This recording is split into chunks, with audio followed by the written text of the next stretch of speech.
ವೀಕ್ಷಕರೇ, ಇವತ್ತು ನಾನು ಮಾಡಿ ತೋರಿಸುವಂತ ಸ್ಮೂದಿ ನಿಮ್ ಶಕ್ತಿಯನ್ನು ಹೆಚ್ಚಿಸುತ್ತೆ. ಇವನ್ ರೋಗ ನಿರೋಧಕ ಶಕ್ತಿಯನ್ನು ಕೂಡ ಹೆಚ್ಚಿಸುತ್ತೆ. ಜೀರ್ಣಕ್ರಿಯೆ ಸುಲಭವಾಗಿ ಆಗಲು ಸಹಾಯ ಮಾಡುತ್ತೆ. ಇಷ್ಟು ಆರೋಗ್ಯಕರ ಸ್ಮೂದಿ ಯಾವುದು ಅಂತ ಯೋಚನೆ ಮಾಡ್ತಿದ್ದೀರಾ? ನೀವು ನೋಡ್ತಾ ಇದ್ದೀರಾ ವಿಜಯ ಕರ್ನಾಟಕ. ನಾನು ನಿಮ್ಮ ಸಾರಿಕಾ. ಇವತ್ತು ನಾನು ಮಾಡಿ ತೋರ್ಸಂತ ಸ್ಮೂದಿ ಸೀಬೆ ಹಣ್ಣಿನಿಂದ ಮಾಡತಕ್ಕಂಥದ್ದು. ಸೊ ಬನ್ನಿ ಇದನ್ನ ಹೆಂಗ್ ಮಾಡೋದು ಅಂತ ನೋಡೋಣ. ವೀಕ್ಷಕರೇ, ನಮ್ ಸ್ಮೂದಿಗೆ ಬೇಕಾಗಿರೋದು ಸೀಬೆ ಹಣ್ಣು, ಜೊತೆಗೆ ಹಾಲು, ಸಕ್ಕರೆ, ಏಲಕ್ಕಿ ಪುಡಿ.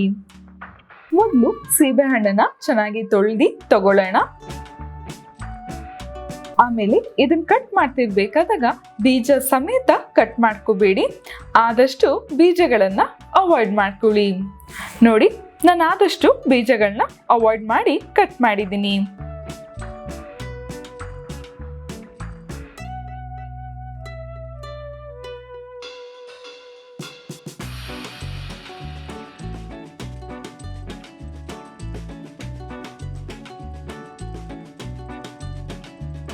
ಇವಾಗ ಇದನ್ನ ಮಿಕ್ಸಿಗೆ ಹಾಕೊಳ್ಳೋಣ.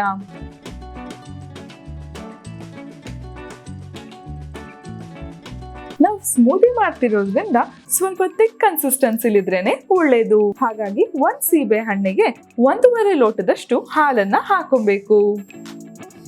ಹಾಲು ಹಾಕಾದ್ಮೇಲೆ ರುಚಿಗೆ ತಕ್ಕಷ್ಟು ಸಕ್ಕರೆನ ನೀವು ಹಾಕೊಬಹುದು. ನೀವು ಸಕ್ಕರೆ ಆದ್ರೂ ಬಳಸ್ಬೋದು, ಇಲ್ಲಾಂದ್ರೆ ಗ್ಲೂಕೋಸ್ ಪುಡಿನಾದ್ರೂ ಬಳಸ್ಬೋದು. ಇವಾಗ ಇದನ್ನ ಚೆನ್ನಾಗಿ ಮಿಕ್ಸಿ ಮಾಡ್ಕೊಳ್ಳೋಣ. ಚೆನ್ನಾಗಿ ಗ್ರೈಂಡ್ ಆದ್ಮೇಲೆ ನಾವು ಲೋಟಕ್ಕೆ ಹಾಕೊಳ್ಳೋಣ. ನಾವು ಫಿಲ್ಟರ್ ಮಾಡ್ಬೇಕು ಅಂತ ಏನಿಲ್ಲ, ಯಾಕೆಂದ್ರೆ ನಾವು ಬೀಜ ಹಾಕಿಲ್ವಲ್ಲ, ಹಾಗಾಗಿ ಈಸಿಯಾಗಿ ಇದನ್ನ ಕುಡಿಬಹುದು. ಕುಡಿಯೋಕ್ಕೂ ಮುನ್ನ ಸ್ವಲ್ಪ ಏಲಕ್ಕಿ ಪುಡಿನ ನಾವು ಸೇರಿಸ್ಕೋಬೇಕು. 1/4 ಸ್ಪೂನ್ ಅಷ್ಟು ಏಲಕ್ಕಿ ಪುಡಿನ ಹಾಕೊಳ್ಳಿ, ಸಾಕು. ಇವಾಗ ನಮ್ಮ ಸೀಬೆ ಹಣ್ಣಿನ ಸ್ಮೂದಿ ರೆಡಿ ಆಯ್ತು. ಎಷ್ಟು ಸುಲಭವಾಗಿ ಮಾಡ್ಕೊಂಡ್ವಿ ಅಲ್ವಾ? ಹೆಲ್ದಿಯಾಗೂ ಇದೆ, ಟೇಸ್ಟಿಯಾಗೂ ಇದೆ.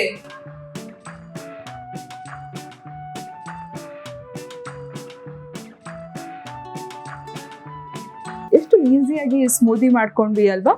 ಈ ಸ್ಮೂದಿ ಆರೋಗ್ಯಕರವಾಗೂ ಇದೆ, ಮತ್ತೆ ನಮ್ಗೆ ಟೇಸ್ಟ್ ಕೂಡ ಸಿಗ್ತಾ ಇದೆ. ವೀಕ್ಷಕರೇ, ಈ ಆರೋಗ್ಯಕರ ಸ್ಮೂದಿ ಮಾಡಿ ಕುಡಿಯೋದ್ರಿಂದ ನೀವು ಇಡೀ ದಿನ ಎನರ್ಜೆಟಿಕ್ ಆಗಿ ಇರ್ಬೋದು. ಅದಷ್ಟೇ ಅಲ್ಲದೆ ನಿಮ್ ದೃಷ್ಟಿಯನ್ನು ಕೂಡ ಸೀಬೆ ಹಣ್ಣು ಹೆಚ್ಚಿಸುತ್ತದೆ. ಸೊ ನೀವು ಕೂಡ ಟ್ರೈ ಮಾಡಿ ನೋಡಿ. ಮುಂದಿನ ಸಂಚಿಕೆಯಲ್ಲಿ ನಾನು ನಿಮ್ಗೆ ಇನ್ನೊಂದು ಟಿಪ್ಸ್ ಬಗ್ಗೆ ತಿಳಿಸ್ಕೊಡ್ತೀನಿ. ಈ ವಿಡಿಯೋ ಇಷ್ಟ ಆದಲ್ಲಿ ಲೈಕ್ ಮಾಡಿ, ಕಮೆಂಟ್ ಮಾಡಿ, ಶೇರ್ ಮಾಡಿ. ಇನ್ನು ಯಾರೆಲ್ಲ ವಿಜಯ ಕರ್ನಾಟಕ ಡಿಜಿಟಲ್ ಪ್ಲಾಟ್ಫಾರ್ಮ್ ನಾವು ಫಾಲೋ ಮಾಡ್ತೀವೋ ಫಾಲೋ ಮಾಡೋದಕ್ಕೆ ಮರಿಬೇಡಿ. ನೆಕ್ಸ್ಟ್ ಎಪಿಸೋಡ್ ಅಲ್ಲಿ ಸಿಗೋಣ. ಟೇಕ್ ಕೇರ್, ಬಾಯ್.